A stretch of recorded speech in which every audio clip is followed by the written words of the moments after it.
Okay, good day everyone. It's Crown's Corner. We'll stop for some time due to our busy schedule. Now, today I want to share something with you. I remembered some few years back I was invited to a church to talk with the youth.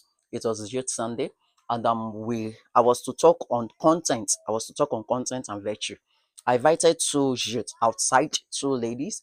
I gave them cups, one cup each.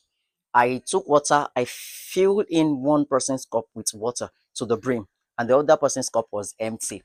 Then I gave them a simple task to do. The task was they were to run to the entrance of the church and run back to the podium. The podium happens to be the finish line. And we started counting.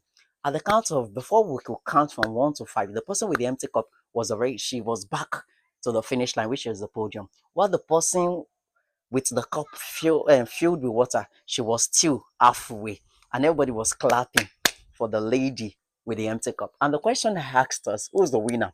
And everybody said the lady with the empty cup. Then I disagree with them. Now, that's all lessons about life. That somebody is getting to the finish line before you does not mean you're lazy and does not mean you are a winner.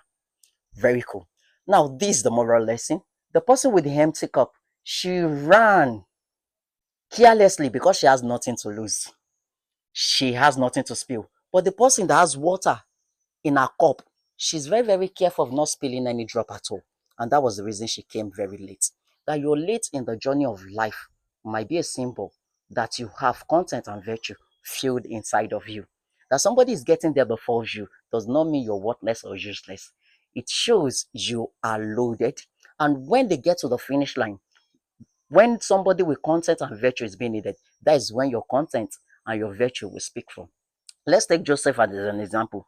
Joseph left from the field straight to the dry well, from dry well to slavery, from slavery to what?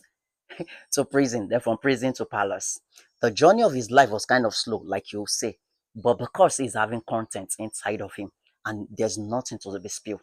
And when the content inside and the virtue was being demanded for, it displayed it in Potiphar's house.